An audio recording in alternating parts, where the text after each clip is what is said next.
Cette proposition à présent pour inciter les grandes surfaces à lutter contre le gaspillage alimentaire. Le député du Nord, Jean-Pierre Decool, vient de déposer un projet de loi obligeant les enseignes à donner leurs denrées invendues. Jean-Pierre Decool est avec nous. Bonsoir, merci d'avoir accepté notre invitation. Aujourd'hui, les magasins ne sont pas tenus de le faire. Les magasins ont des démarches volontaristes pour confier leurs denrées consommables à des associations caritatives, mais dans le contexte européen où on a prévu que l'année 2014 serait l'année de l'anti-gaspillage alimentaire, le ministre Garot annonce une volonté de réduire le gaspillage. Moi, je souhaite que ça ne reste pas la communication et je veux inscrire dans le marbre la disposition qui incite donc par la loi les commerçants, les commerces de détail de plus de 1000 mètres carrés à donner de façon obligatoire leurs denrées consommables. Et donc votre loi, si elle est adoptée, doit donc permettre de remplir un peu plus les stocks des associations d'aide aux plus démunis, des associations très sollicitées, pas seulement en hiver, mais l'été également, comme on peut le constater justement Hélène Tonneillet et Jean-Marc Vasco. En ce début d'après-midi, l'épicerie solidaire du Secours populaire est prise d'assaut. Il faut dire que les prix sont en dessous du marché. Il y a 2,6 kg, donc on va le mettre à 1,50 €. Depuis le début de l'année, l'association accueille 8% de bénéficiaires en plus. Été ou pas, il faut donc faire face. Les usines de l'agroalimentaire, eh bien, vivent au ralenti ou sont fermées. Et donc, forcément, comme ça vit au ralenti, c'est fermé, il y a moins de dons. Sauf tout ce qui est hypermarché, et c'est ce qu'on fait, c'est ce qui est fait tous les jours, c'est ce qu'on appelle communément la ramasse.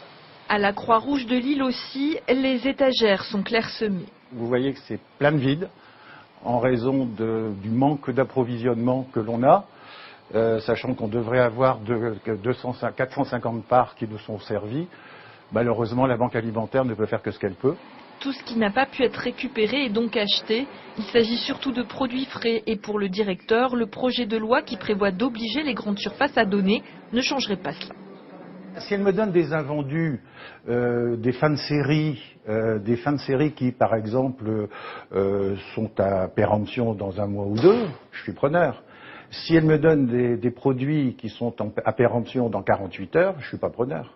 Parce que je ne suis pas là pour faire la déchetterie des grands magasins. Effectivement, pour ces associations, il n'est pas toujours possible en termes de logistique d'écouler en 24 ou 48 heures ces marchandises qui, au-delà, ne peuvent plus être données. Là, évidemment, ce qui pose problème en quelque sorte, c'est la question de la date de péremption. Oui, naturellement.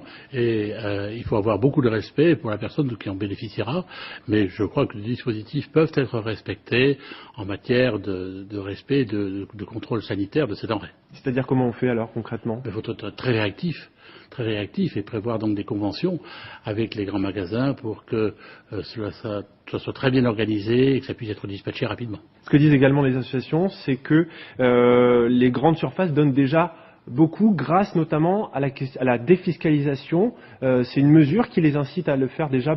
Oui, mais si on rend obligatoire, ça sera un signe très fort pour tous les magasins. Je crois que la période estivale montre combien il est difficile de collecter aujourd'hui des denrées alimentaires et je pense que ce dispositif sera emblématique. Chaque Français, eh bien, jette par an 7 kilos de denrées consommables qui n'ont même pas été déballées. Alors je crois que ça c'est un constat qui doit réussir à rassembler tous les bancs de l'Assemblée nationale.